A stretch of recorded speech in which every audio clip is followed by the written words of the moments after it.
Je me faisais une réflexion au départ, I had a very strong feeling when I came here that everything I had learned had been with the purpose of coming to carry out this work at Stirling. I love the Renaissance era and am very proud of my work. A job like this is sort of like comes along once in a lifetime. The sheer scale of the job and the sheer complexity of the job, now you've got to say this is a one-off.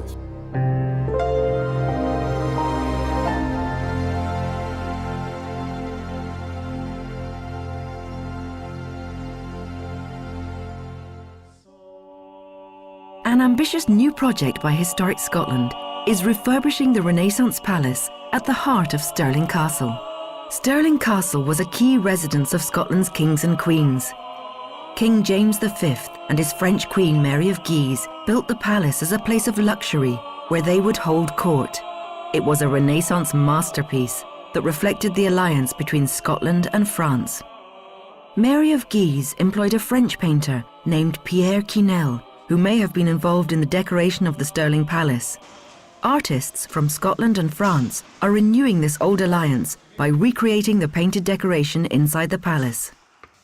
Today, Pierre Quesnel's mantle has been taken up by Michel Nadai and graduates from the School of Decorative Painting he runs in Agen, southwest France. Lorsque je suis arrivé à Stirling, c'est vrai que... When I arrived at Stirling Castle, very little of the original paintwork was still visible. That's partly what made this work so interesting, as I had to do a lot of research using historical documents and information, which Historic Scotland provided. My approach was to produce an acceptable and appropriate form of painting for the palace, which would convey the spirit of the age. Michel was invited to Stirling by John Nevin, the Scottish painter who managed the painting project. The French painters worked alongside John's own painters and a team of Scottish painters with Graziella Ainsworth. I used tempera paint, which is the type of paint which would have been used at the time. It has a lot of fine qualities, and it doesn't yellow with age. It stays fresh and stands the test of time. What we wanted to achieve with the paint would be the texture of the paint, the finish of the paint, which they would use at that time. I didn't want to use modern paints which have a plasticky finish.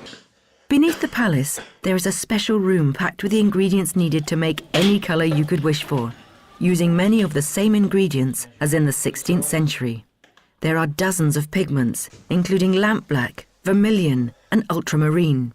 These are mixed with chalk, rabbit skin glue and egg white to make the paints.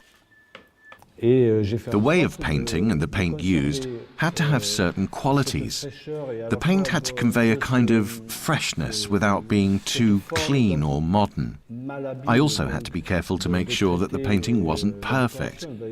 A technique used in the 16th century created the illusion of 3 dimensions in the wall paintings. It is known as trompe-l'oeil, from the French for deceiving the eye. There's quite a few people actually do trompe-l'oeil, but it's to what level you actually take it.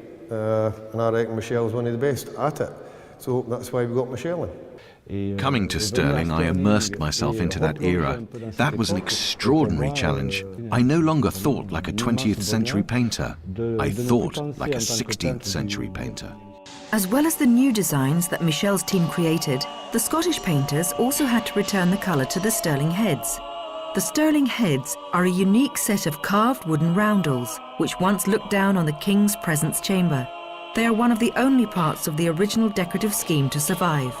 The heads would once have been painted, but the original heads were now too fragile to be put back onto the ceiling. So a new set of heads were carved, and Graziella Ainsworth's team of Scottish painters slowly restored this magnificent ceiling to its former glory. And it's great to see like a building like this going back to how it could have looked. I mean, where are you going to see this anywhere? So I suppose when it's finished I can look back and be proud of it.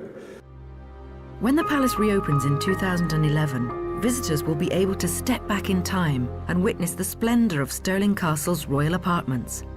Once the final brushstroke is applied, it will also have re-established an artistic alliance overlooked since the time of King James V. I loved working with the Scottish painters.